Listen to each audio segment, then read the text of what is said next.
This is Duke University.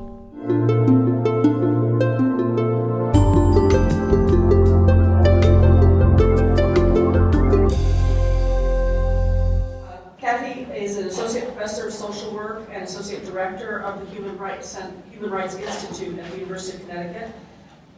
She specializes in human rights, social welfare, and the state, and is published on women's and children's rights movements in Turkey and on international non-governmental organizations' advocacy on behalf of Iraqi refugees. Interestingly, I found this especially interesting, she became a professor at UConn at the School of Social Work, in part because of her work on child welfare and children's rights in Turkey, and because of her broader work in human rights. This has become, as she explained to me, a very productive fit, because in 2008, the Council on Social Work Education mandated that all social work educational institutions should address human rights learning within their programs. That is not something I knew, that social workers had such an interest in and commitment to human rights, and I think that's an amazing development.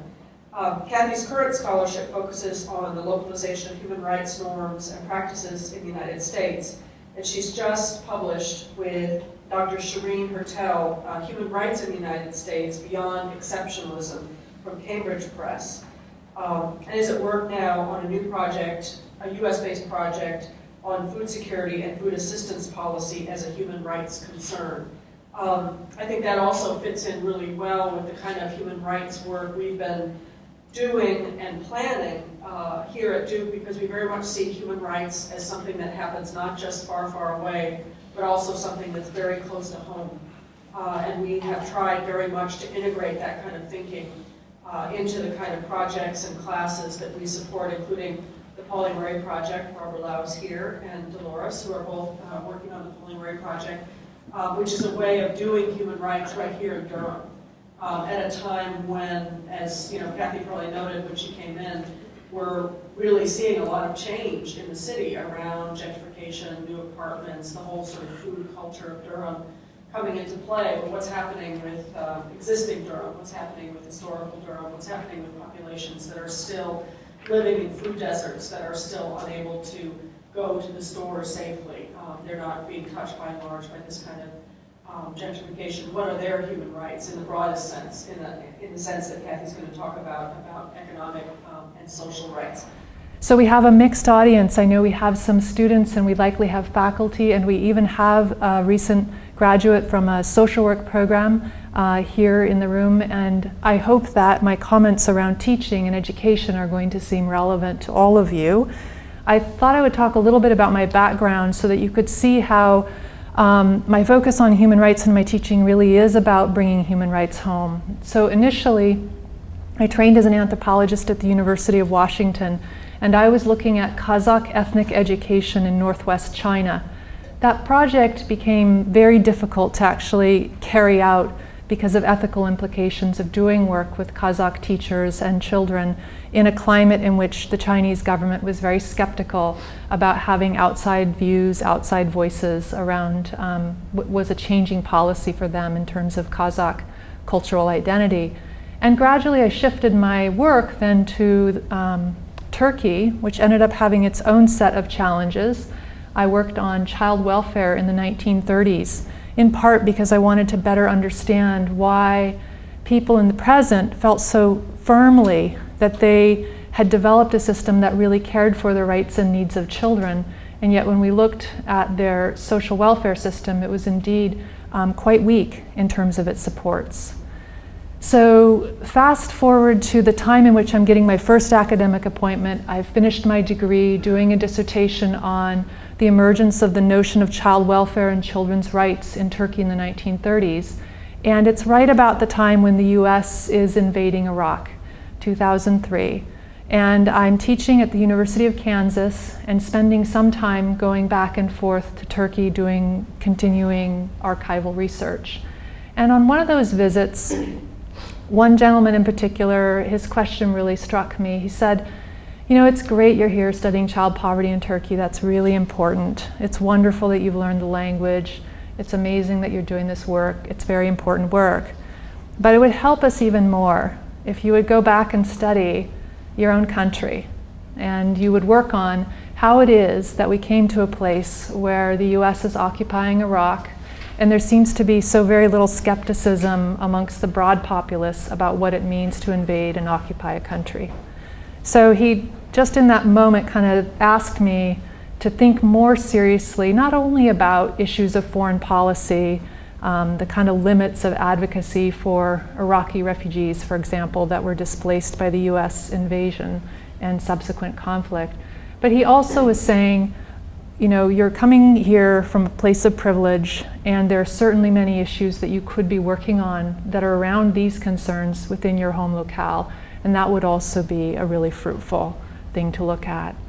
And of course, I had a deep interest in the United States, but it wasn't until I took a full-time job at the University of Connecticut, first starting out teaching in women's studies and in human rights, and then initially taking a tenure-line position in social work, that I started to think about what it means to bring human rights home into the curriculum, into the classroom, and into thinking about the training of social workers at the University of Connecticut, their master's level students, as they go out and they practice in the field. So Robin's introduction was wonderful because she mentioned something which has emerged in social work not just since 2008, but it's been percolating now for more than 2 decades. At an international level, most of the international human rights treaties are integrated right into the kind of policy statements and the kinds of platforms that international associations of social work with. So it's not just the Universal Declaration of Human Rights. In fact, our international colleagues wonder why we spend so much time thinking about the UDHR. They want us to get well beyond that and think much more substantively about how you actually work with human rights law in a real sense in practice.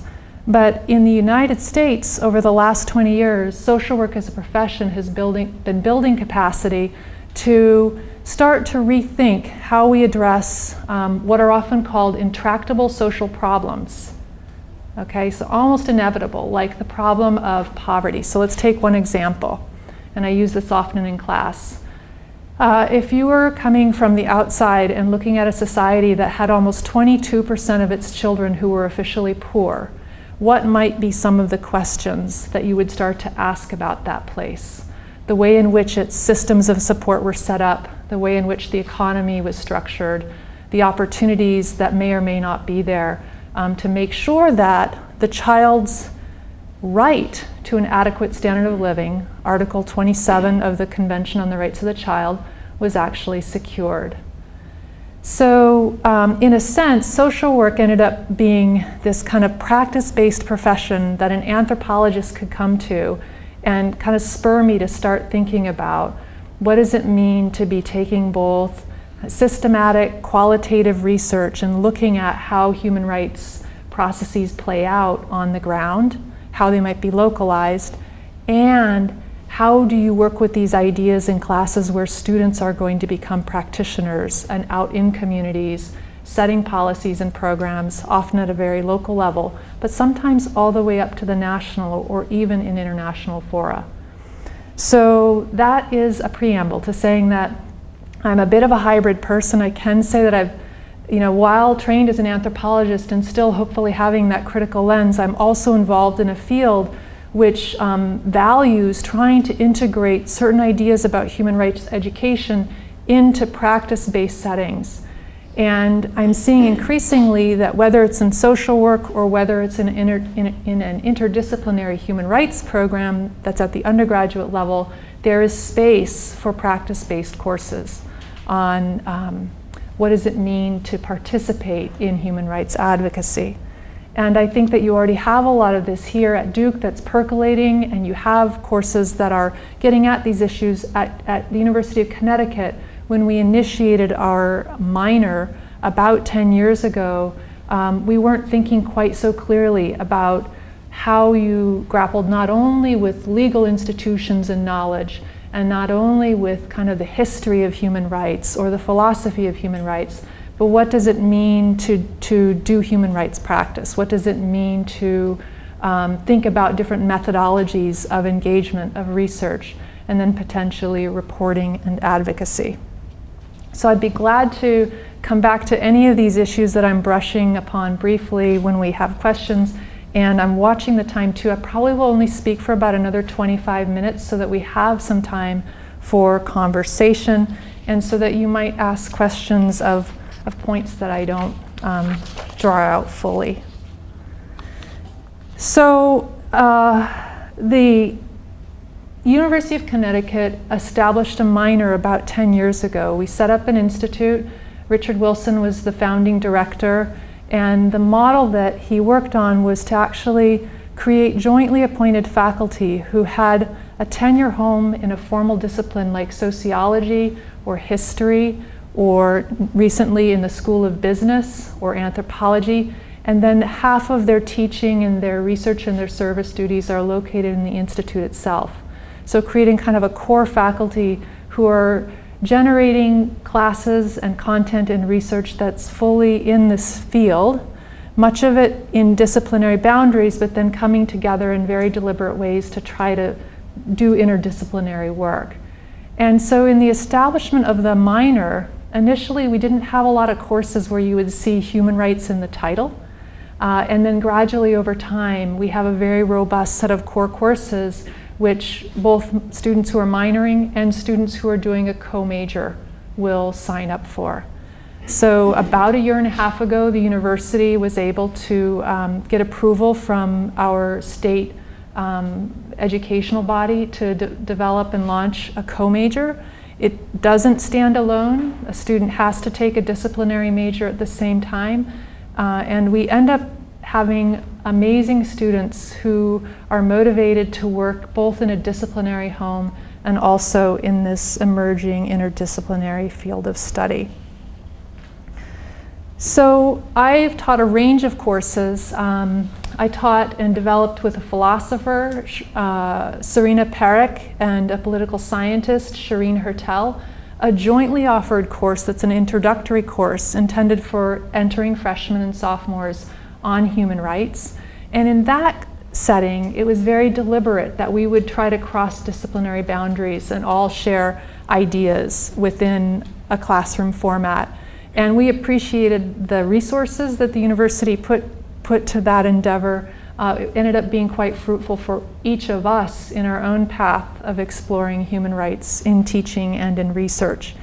And then I've also taught a women's human rights course that had more of a disciplinary home within women's studies and human rights. And then over time, a course on human rights advocacy that looked especially at emerging forms of advocacy with social media. And finally, a course I teach regularly on social work and human rights.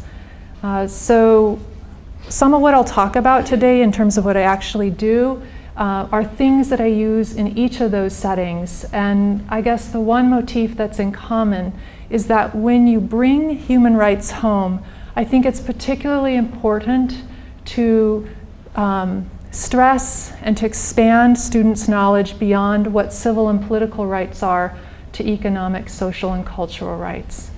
And certainly stressing throughout this broad notion that you really can't pick and choose. It's quite difficult to prioritize, that the right to vote, the right to participate in politics, the notion of equality before the law, kind of in the civil and political rights realm, those are crucial, and they are interdependent and related to the right to adequate housing, the right to food, the right to water, sanitation, the right to education, the right to work, and so on, which get categorized more in the economic and social rights realm.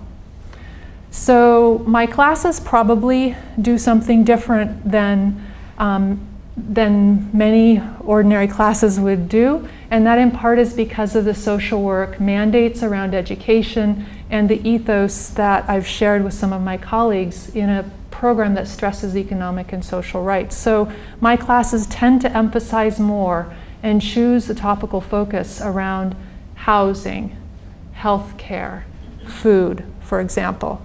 And while I think it's important to address topics like torture, disappearances, certainly equality before the law, principles of non-discrimination throughout civil and political rights realms, I take as the starting point really looking at some of the social and economic rights that get less attention because for many, many years the US has at an official level denied that these things are human rights. So let's give some concrete examples then. Regardless of the classroom setting, one of the challenges is, and this is both at the undergraduate and graduate level, and it's true of the institution I teach at, it may not be as true in some other institutions, but one of the greatest challenges is really the lack of familiarity with human rights beyond kind of a slogan or phrase that you encounter in the media, or this kind of organic sense of what it is. But then when you start to try to get people to elaborate on what are human rights, some discomfort or lack of knowledge beyond maybe things that might be contained in the Bill of Rights or our Constitution. And so one challenge is really to start to introduce what is quite a large and complex human rights system, both at the UN and in regional bodies.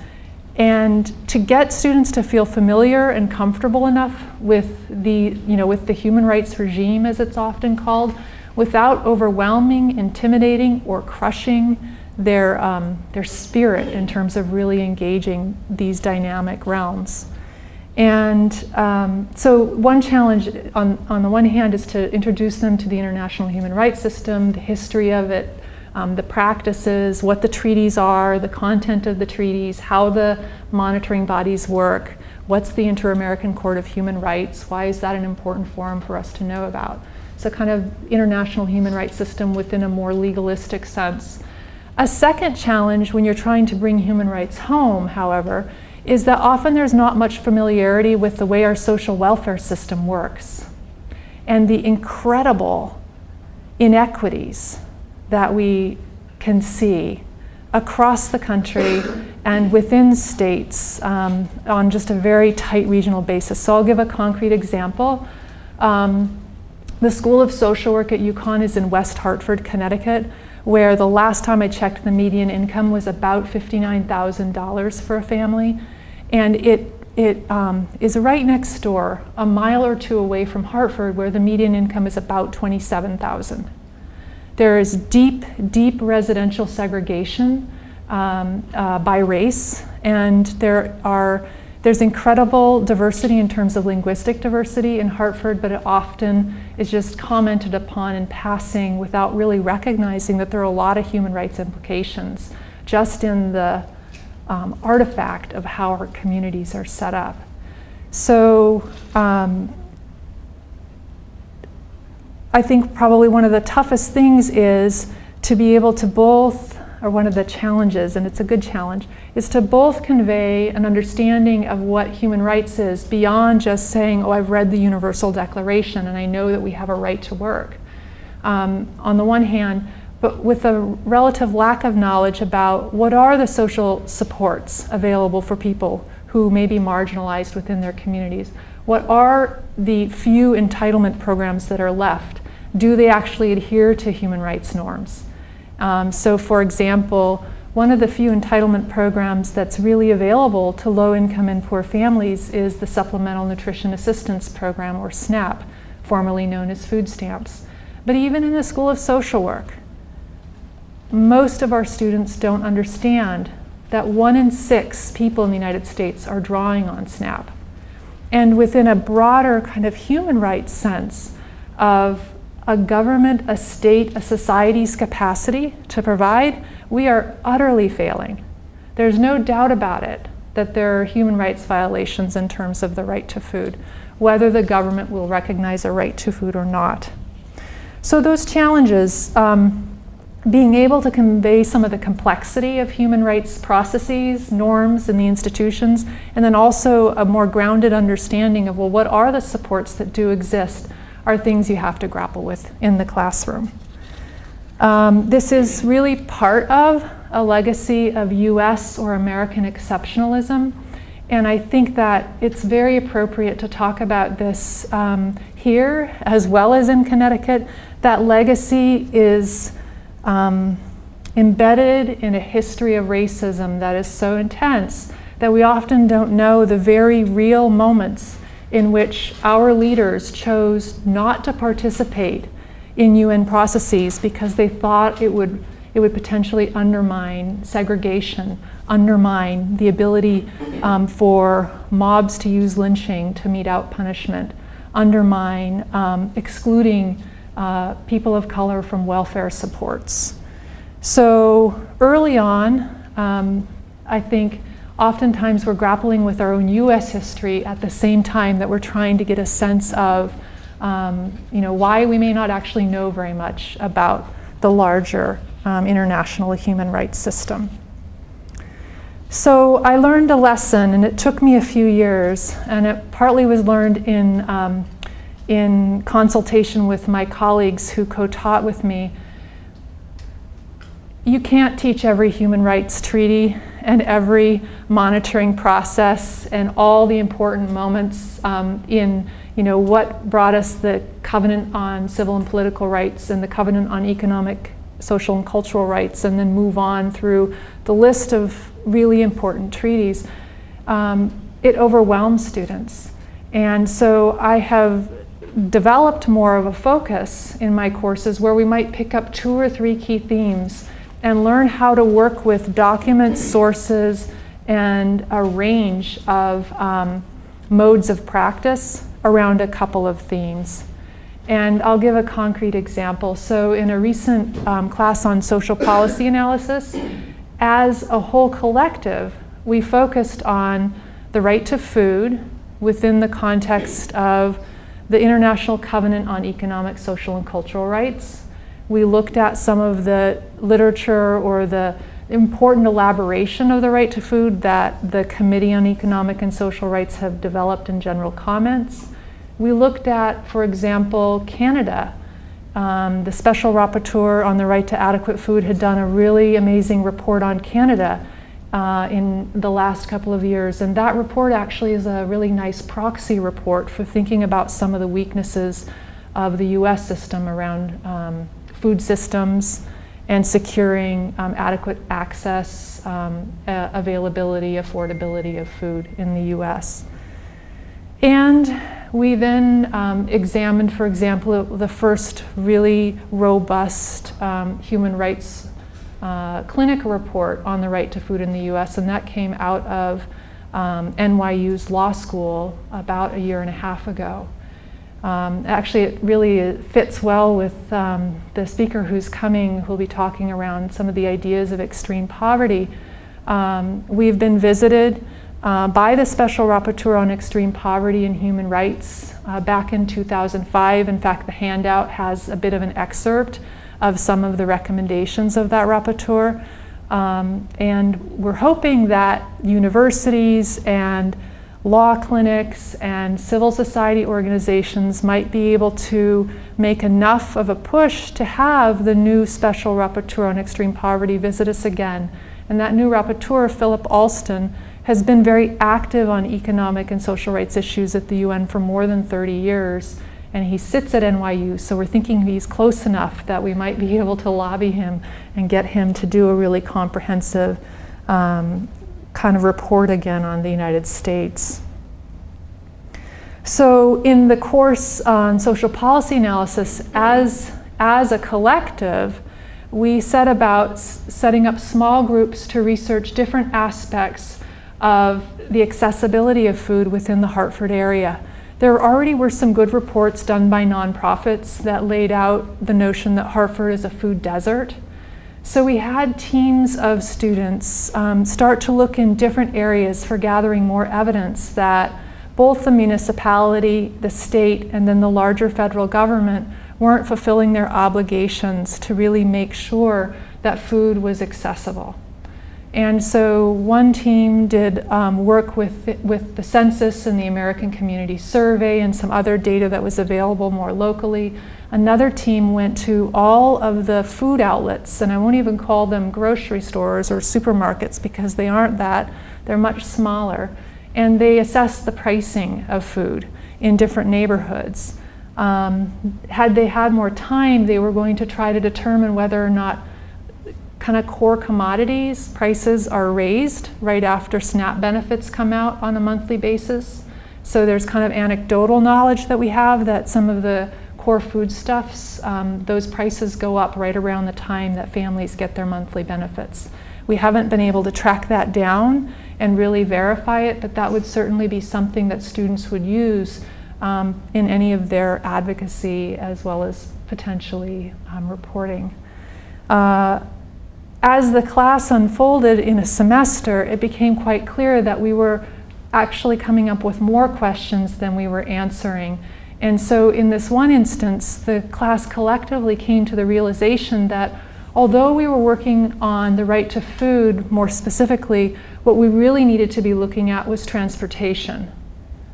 And it ended up being key. So, you know, the Special Rapporteur on the Right to Food talks about government's obligations to secure policies that enable either wages that are sufficient to procure food or a social safety net which assures those who cannot find work at those wages that they have their food needs met. And these aren't basic things, these are very robust things, not just a basic calorie count, but that people are able to access and use food in a dignified way that makes sense within their cultural context, that allows them to be a part of a community.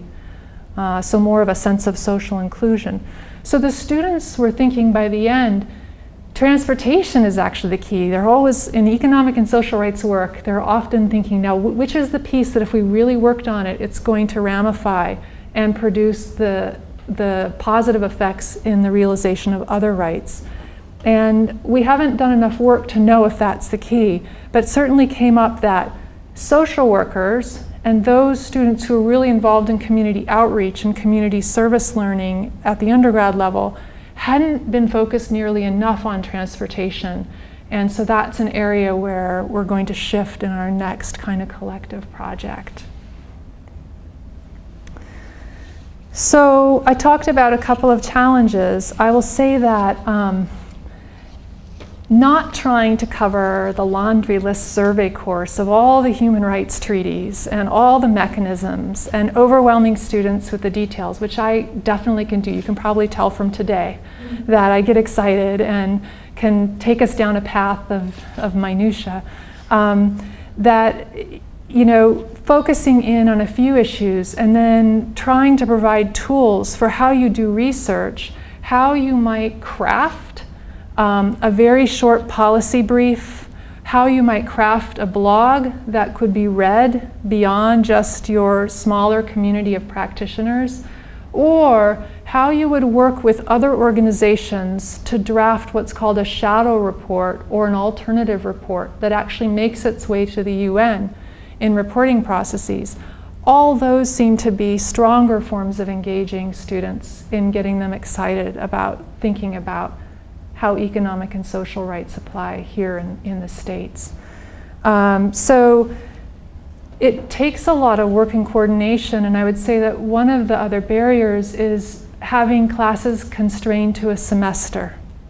So we haven't figured this out. It's possible that what I'll propose is to have a linked 2-semester human rights in practice course. And we begin doing some of the work in the first semester, but we're not able to actually draft the shadow report until the second semester collectively. And I don't know, have people ever seen or read a shadow report that's appeared at the UN? They're usually quite short in length, but to be effective, the research has to be really solid. So you might be given anywhere from 2 pages to submit to the Children's Committee that's going to be monitored in Geneva around the Convention on the Elimination of All Forms of Racial Discrimination. So you get 2 pages to really develop what are the pressing issues around racism and children's rights in the US. Or they might be as long as 15 or 20 pages. And I think, you know, having the time in the curriculum to actually foster having students develop from the research all the way to that product that can then be used, or that outcome that can then be used in advocacy, would be a great privilege. So let me just say a couple of comments about social work. The mandate around social work education is not only at the master's level, but it's also at the bachelor's level. And I didn't do enough of my homework, but I'm pretty sure that Duke doesn't have a social work program. Usually social work programs are situated in land-grant universities or state systems or increasingly small private institutions that are proliferating.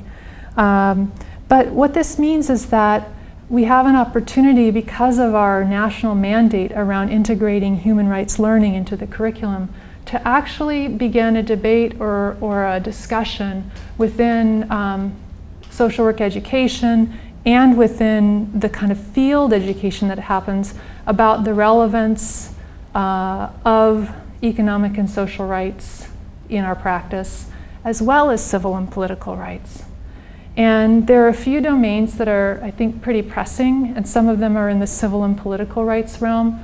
So disproportionality of youth and adults in the criminal justice system for people of color in particular. Disproportionality of placing children in foster care, children of color in foster care.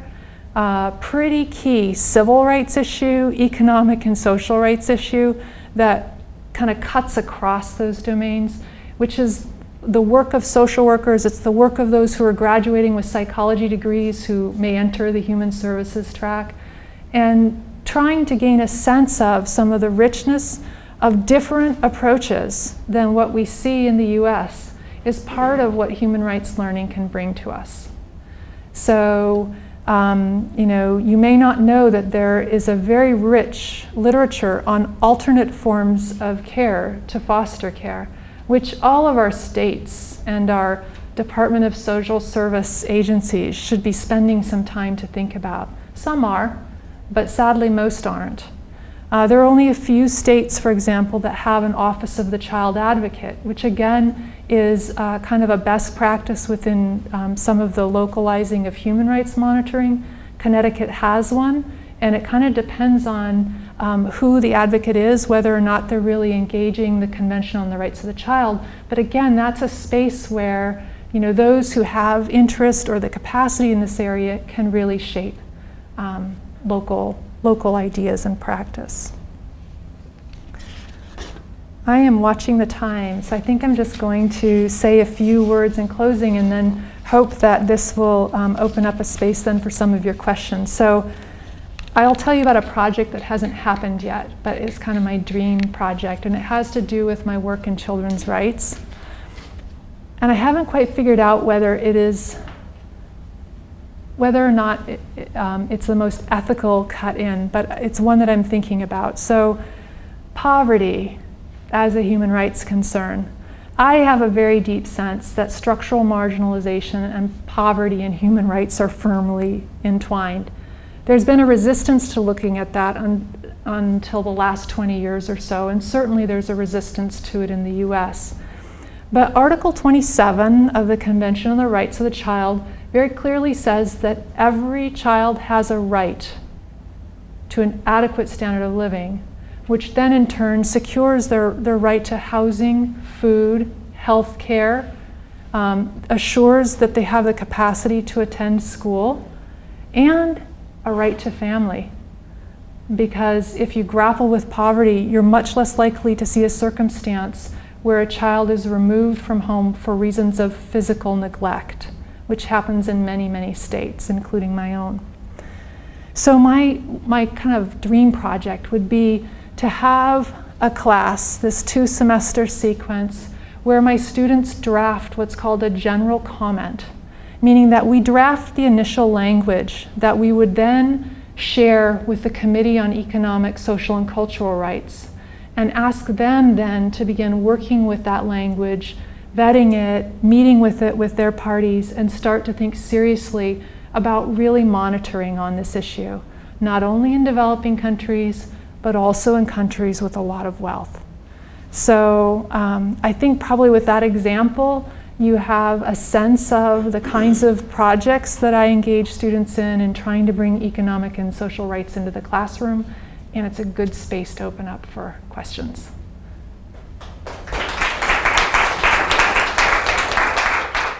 Somebody who along with you teaches human rights and tries to make One of the preliminary issues, and I wonder how you deal with this, is the idea of to whom should we address these claims? And I heard, just not all of it, you talking about addressing it at the local, state, and national level in terms of government.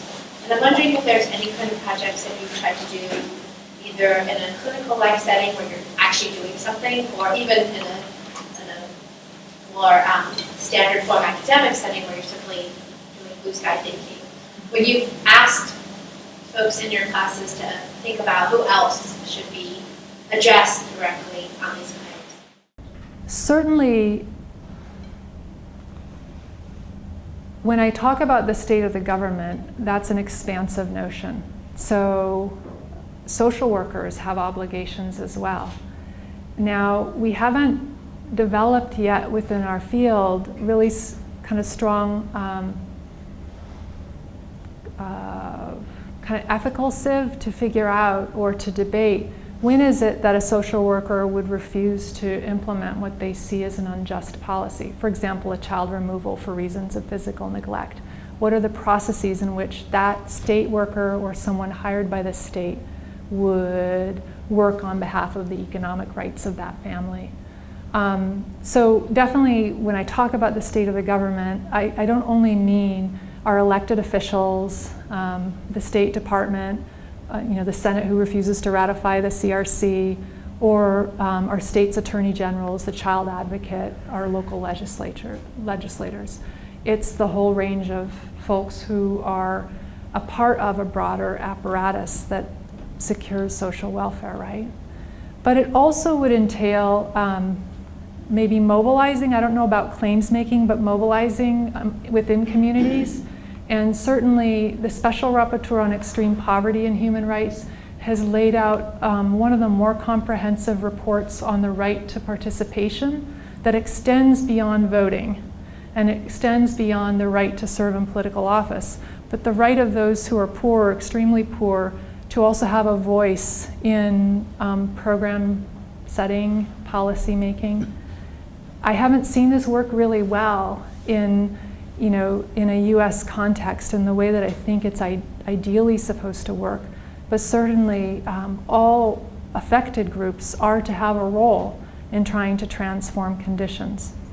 There's another entity though which claims making I think could be made to, or at least accountability. So maybe it's still the government regulating and holding accountable those employers, corporations.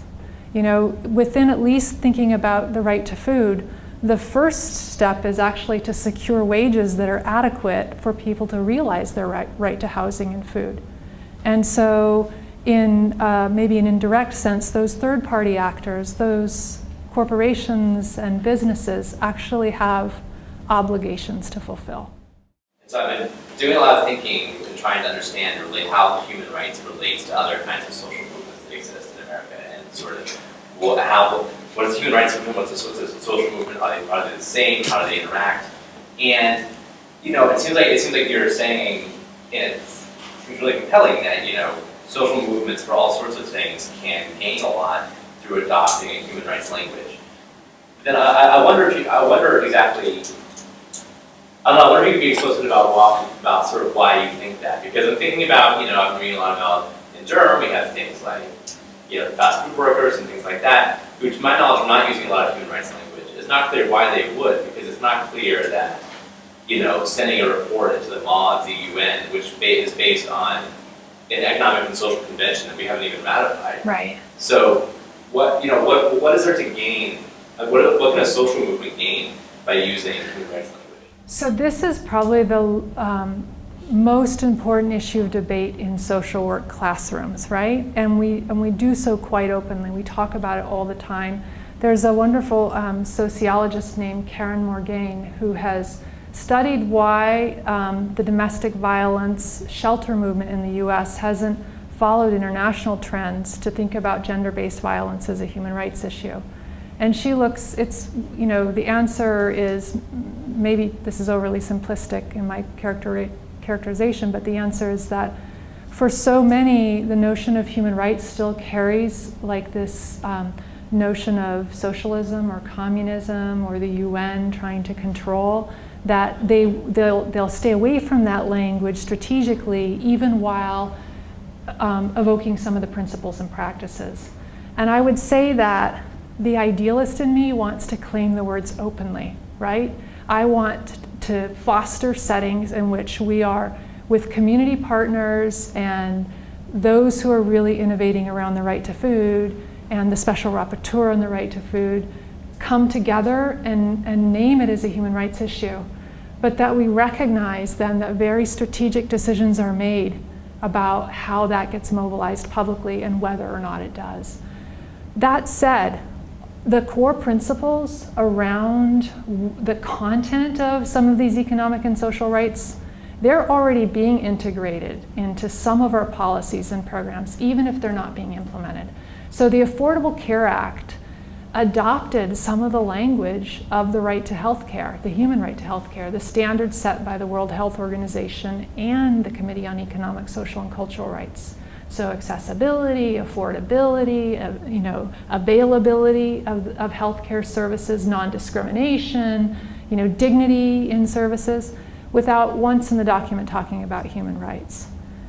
Now, the Affordable Care Act fails pretty dismally if you do a robust human rights analysis.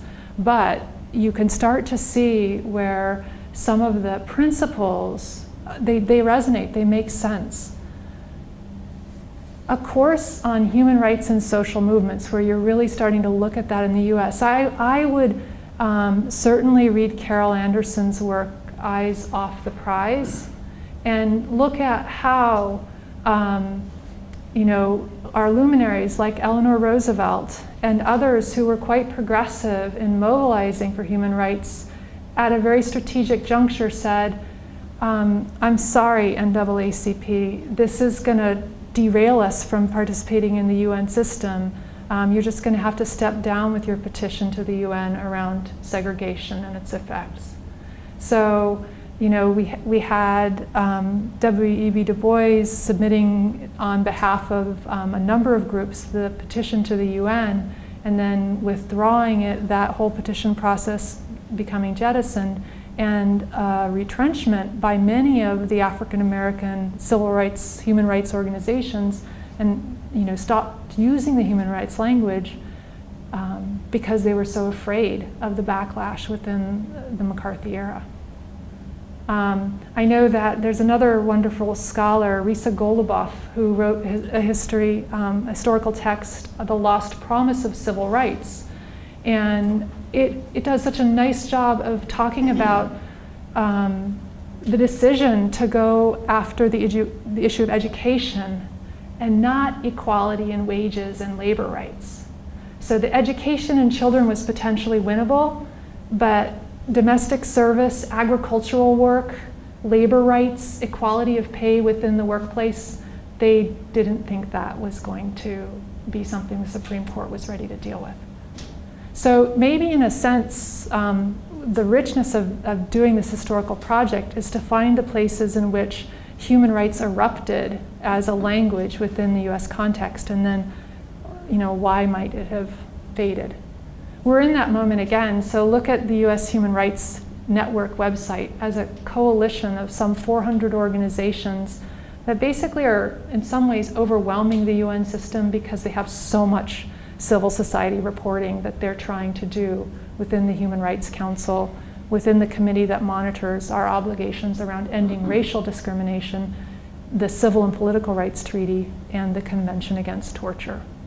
So there's so much activity going on right now that I think even a historian could say we're going to take this 20-year time shot and look at what happened in the 90s when President Clinton basically was able to get the Senate to ratify the Convention Against Torture and CERD, or the Convention on the Elimination of All Forms of Racial Discrimination, and then to see the ballooning of groups coming forward to try to do human rights advocacy.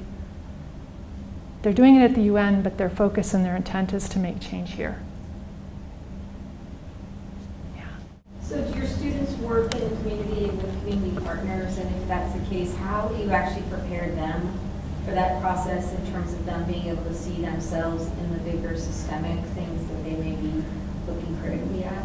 So there's a couple of different settings. Our university, like many other universities, has now a very robust Office of Community Outreach, which handles some of the training and the kind of leadership work around preparing students, undergraduate students, to be in the community. The School of Social Work is a master's level program where we have courses in which field education and supervision actually play out, where faculty and field supervisors are working through kind of and troubleshooting issues that might come up in a placement. And honestly, that's not been an easy process. So although we have this mandate since 2008 to integrate human rights into our curriculum and also our field education, we have found that our field educators aren't familiar with what it means to be doing a project that helps students grapple with human rights. So often when they're in dialogue with faculty, they'll say, well, this isn't really applicable to this context. You know, we don't really have any human rights issues here. So part of that cultivating connections with community is really about working with some of our field sites and our supervisors and doing kind of trust building work and some basic conceptual work with folks who might not be familiar at all with these ideas. There was recently a training, it was last year, done by one of our doctoral students in the program just for these field supervisors. And just a very basic 2-hour session around what were the human rights treaties that the US was obliged to implement and what were some of those core concepts. And in the survey results of that session, these are some 80 people, so you're not having a lot of one-on-one, but when they talked about what they learned, they said, wow, we're working on all of this. I had never known that there was a framework that kind of put these pieces together in this way. So I would say that we're at the really early stage of human rights education, whether it's in a formal undergraduate curriculum or whether it's following some of the UNESCO or various human rights committees kind of pronouncements or encouragement, that we do much better job of education within professions, amongst the police, within the judicial system, within the healthcare system, certainly teachers themselves, and social work practitioners. How do you deal with all the amount of controversy over whether, I think building on James' question about whether a rights framework is an appropriate framework to use in a certain context, or strategically, as you were saying, when it's a strategically good thing to use or when it's not. But even apart from strategy, just when it resonates with the context you're working with. And then in terms of working with certain treaties, there's so much controversy and different interpretations about each provision. How much do you kind of give students certainty about what they're doing, and how much do you let them deal with kind of ambiguity? While there might be some very clearly stated short, brief articles around what economic and social and cultural rights are, certainly even the drafters of the covenant recognize that how those are put into effect, how they're, in social work language, how they're operationalized are really going to differ based on setting. And how, for example, in a system like ours, I'll talk about a culturally controversial idea, mortgage interest deductions. That is a culturally specific practice. It's a tax expenditure that almost anybody who owns a home in the US believes is almost their right. But it comes at great cost to broader realization of the right to adequate housing. It's a policy decision that's widely supported by middle-class homeowners and has radical effects on the lives of those who don't own a home.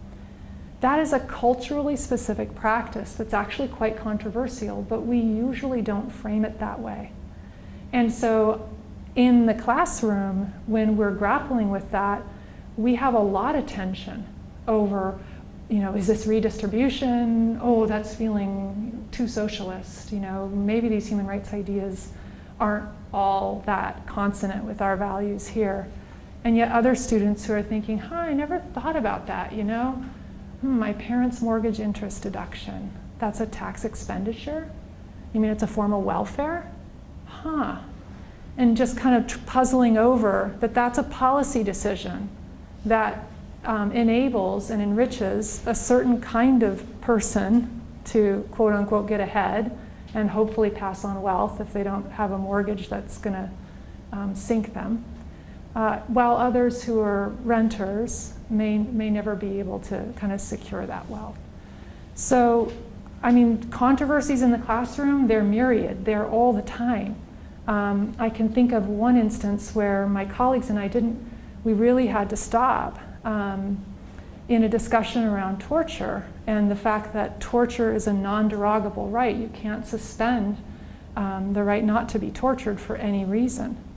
And so when we had a student say in the class, but a terrorist is no longer human, we really had to then think about our mode of engagement and the kinds of ways in which we're going to hear very different voices on even what counts as humanity.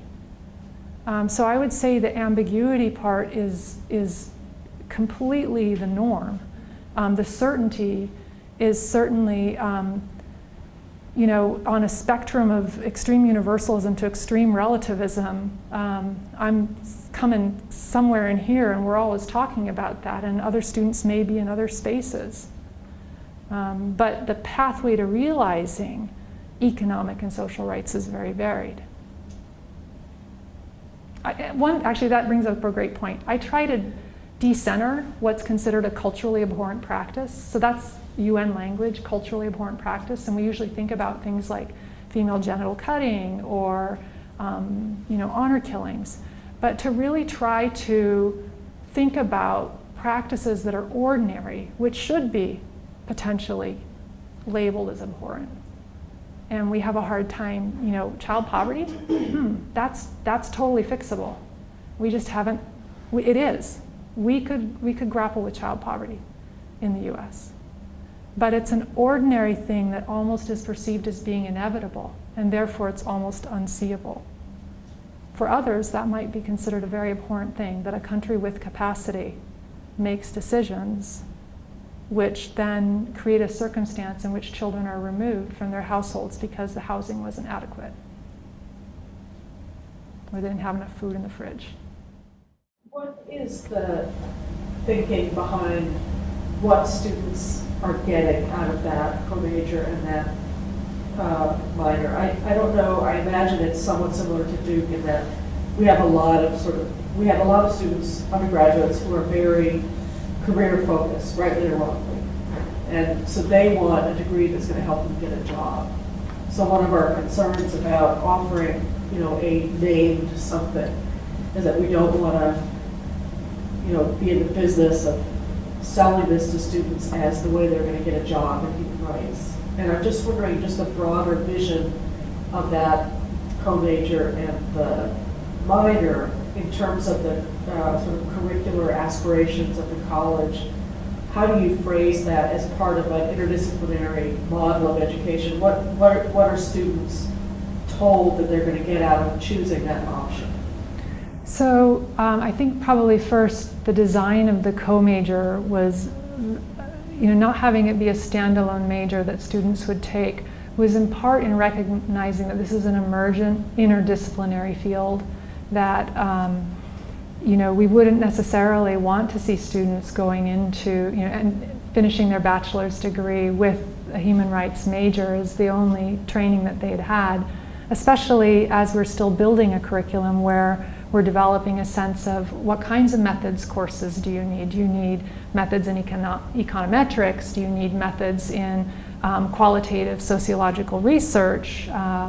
So there's been considerable interest on the part of students. In fact, that's probably what's pushed the Institute as much as it has, because it's been such a popular domain of inquiry. And I think that's something about a particular moment and interest amongst undergraduate students for the last 20 years.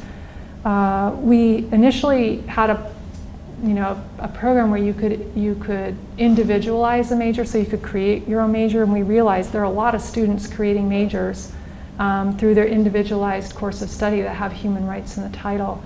And so part of the effort of developing the co-major has been to try to assure that students are all getting introduction to history or historical approaches to thinking about human rights, that they have the opportunity to be reading in literature and thinking very critically about the construction of human rights from a more literary realm, and that they're getting an opportunity to take courses in economics or political science or law that are introducing them to some of the kind of broader systems that I talked about today.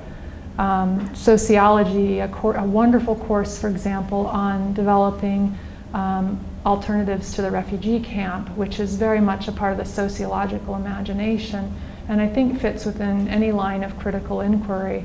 It just happens to have this kind of more humanitarian / human rights kind of hybrid approach. The major and minor require students to participate in an internship where they are involved also in a seminar, and they're processing and doing journaling and engaging in discussion around that internship experience.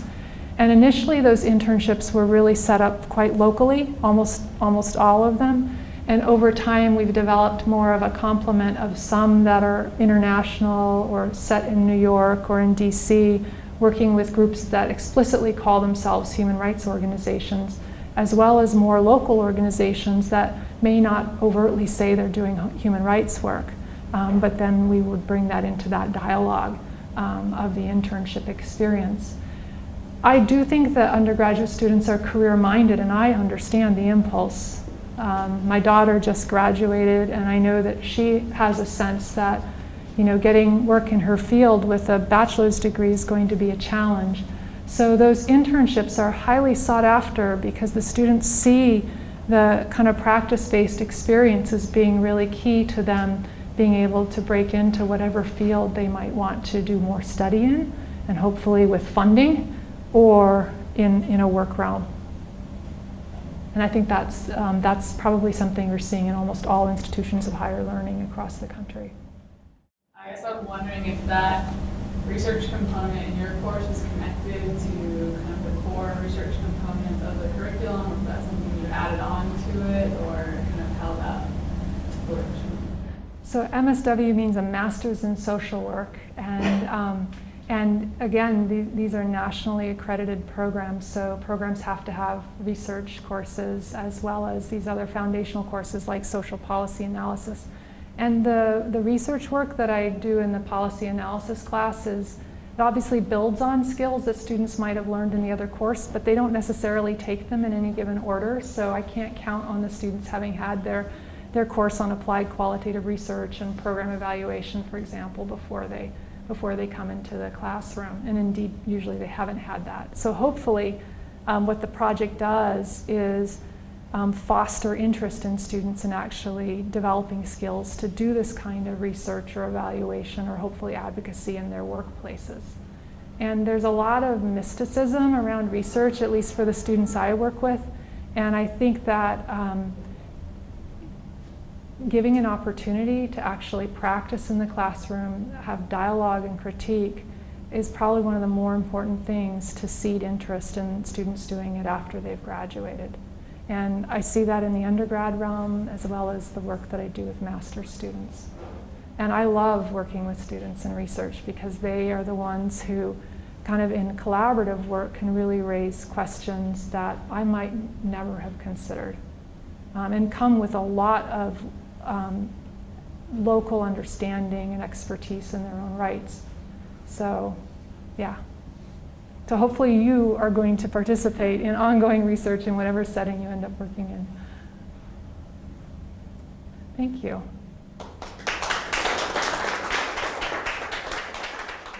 Produced by Duke University, online at duke.edu.